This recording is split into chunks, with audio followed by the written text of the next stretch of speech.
গ্রামের বউ আর সংসারে আপনাদের সবাইকে স্বাগতম। আসসালামু আলাইকুম। আমি বলতেছি ঠাকুরগাঁ থেকে। টানা কয়েকদিন কাজ আর অসুস্থতার কারণে আমি রেগুলারভাবে ভিডিও দিতে পারিনি, আর তেমন কোনো আপুর ভিডিও দেখতে পারিনি। কারণ শরীর অসুস্থ হয়ে গেলে যে কি পরিমাণ খারাপ লাগে, যখন হয় তখনই বোঝা যায়। মাঝেও আমি চেয়েছিলাম একটু রেগুলার হতে, কিন্তু আমি পারিনি। একটা ভিডিওর পিছনে যে কতটা সময় আর ধৈর্য লাগে সেটা আমি অসুস্থ হওয়ার পরে বুঝেছি। যতই অসুস্থ থাক না কেন, সংসারের যে কোনো কাজ আমাদের নারীদের করতেই হয়, কারণ আমাদের জন্মই হচ্ছে মনে হয় সংসার সামলানোর জন্য। একটা ভিডিও দিয়েছিলাম যে আমি ধান ক্ষেত দেখতে গিয়েছিলাম, আর সেই ধান এখন আমাদের বাড়িতে চলে এসেছে। এটির কারণে প্রত্যেকটা জমিতেই পানি জমে আছে, আর যার কারণে সেখান থেকে গাড়ি আসতে অনেক সময় লেগেছে। তো মনে করছিলাম হয়তোবা ধান ঘরে তুলতে পারবো না, কারণ যে পরিমাণে বৃষ্টি হচ্ছিল। আল্লাহর অশেষ রহমতে 2-3 দিন বৃষ্টিটা একটু কম ছিল, এর মাঝে আমরা ধান কেটে বাসায় নিয়ে চলে এসেছি। মনে হয় আল্লাহ চেয়েছিল তাই সম্ভব হয়েছে। আলহামদুলিল্লাহ, আল্লাহর কাছে শুকরিয়া। একদিকে ধান মারতেছে আর একদিকে ধান নিয়ে আসতেছে গাড়িতে করে। মেঘের আবহাওয়া খুবই খারাপ, যে কোনো সময় আবার বৃষ্টি আসতে পারে। মেশিন থেকে ধানগুলা বের করার পরে বস্তায় করা হচ্ছে, এরপর বাসায় নিয়ে যাবে। আবার এক চাচা ধান মাপতেছে, কারণ প্রত্যেকটা কাজে খুব তাড়াহুড়া করা হচ্ছে।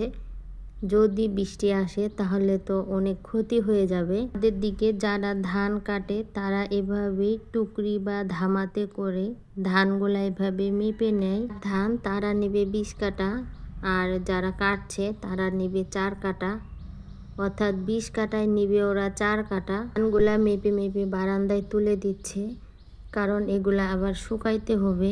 মারার পরে মেশিন থেকে যে খড়গুলা বের হয়েছে, এই খড়গুলা এখন রোদে শুকাইতে হবে। রোদে শুকার পরে এগুলা গরুকে ইচ্ছা মতো যখন ইচ্ছা তখন খাওয়ানো যাবে।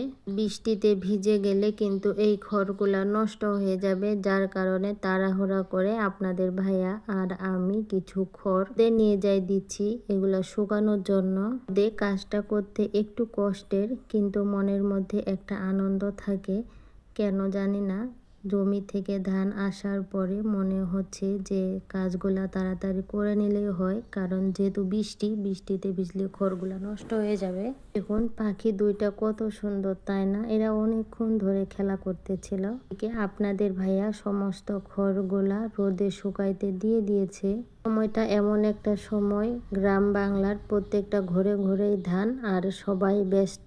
আর শাশুড়ি মা রাতেই এই রুটিগুলা বানিয়ে রেখেছিল, কারণ উনি জানে যে আজকে আমাদের সকালবেলা অনেক কাজ হবে। সকালের নাস্তা যদি ফ্রিজে এভাবে রুটি বানিয়ে রাখতাম তাহলে কিন্তু পলিতে করে রাখতাম, আর আমার শাশুড়ি মা টিস্যুতে করে রেখেছে। রুটিগুলা কিন্তু কোনো নষ্ট হয়নি। রুটিগুলা হচ্ছে লাল আটার রুটি, অর্থাৎ গমের রুটি। আমরা কিন্তু এই রুটিগুলাই খাই, কারণ গম যেহেতু আমরা বাসায় আবাদ করি। এদিকে একটা মানুষ আসছে সুপারি কেনার জন্য। মাঝে একটানা 5-6 দিন বৃষ্টি হয়েছে, যার কারণে এর খড়গুলা আর আমরা শুকাইতে পারিনি।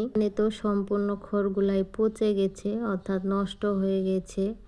আমাদের গরু আছে, কি করব, না শুকাইলেও নয়। পরও এগুলা রোদে শুকিয়ে নিচ্ছে। বলতেছে যখন খিদা লাগবে তখন গরুগুলা এগুলা আপন থেকে খেয়ে নিবে। মানে প্রায় 5 বিঘা ধানের খড় আছে। কেউ অনেক কষ্ট লাগতেছে, অনেক কষ্ট করে আবাদ করা হয়েছে। এখন এর জন্য আর রোদের অভাবে খড়গুলা এভাবে নষ্ট হয়ে গেল। এই কথা বলতে কি, যার যখন যেটা সমস্যা হয় তখন শুধু সেই অনুভব করতে পারে সেটা তার জন্য কতটা ক্ষতিকর। অন্য কেউ কিন্তু বুঝতে পারে না। এ পর্যায়ে এসে বলতেছি, কেউ যদি আমাদের ভিডিওটা এতক্ষণ পর্যন্ত দেখে থাকেন তাহলে প্লিজ ভিডিওটাতে একটা লাইক দিয়ে কন্টিনিউ করার জন্য, কারণ আপনাদের একটা লাইকের মাধ্যমে এই ভিডিওটা আরো অনেকের কাছে পৌঁছে যাবে। আপনারা যদি গ্রামীণ জীবনের ভিডিও দেখতে পছন্দ করেন তাহলে এই চ্যানেলটি সাবস্ক্রাইব করতে পারেন। সাবস্ক্রাইব করলে হয় কি, যে আমি ভিডিও ছাড়া মাত্রই আপনাদের কাছে নোটিফিকেশন চলে যাবে, আর আপনারা আপনাদের সময় সুযোগ মতো এই সুন্দর ভিডিওটি দেখে নিতে পারবেন। আমরা সমস্ত ধানগুলো রোদে শুকিয়েছি। এই ধানগুলা বিক্রি করে দিয়েছে। আপনাদের ভাইয়া বস্তা নিয়ে আসছিল, আর সেখান থেকে মানুষ এসেছে এখন ধানগুলা বস্তা করে ওরা নিয়ে চলে যাবে। আমরা প্রায় 50 বস্তা ধান বিক্রি করেছি। ভাই আমাদের জন্য দোয়া করবেন, আল্লাহ যেন আমাদের ফসলের এভাবে বরকত দান করে। বলার মাঝে যদি কোনো ভুল করে থাকি তাহলে অবশ্যই ক্ষমা সুন্দর দৃষ্টিতে দেখবেন। প্রতি ভিডিও দেখার আমন্ত্রণ জানিয়ে এখানেই শেষ করলাম। সবাই ভালো থাকবেন, সুস্থ থাকবেন। আসসালামু আলাইকুম।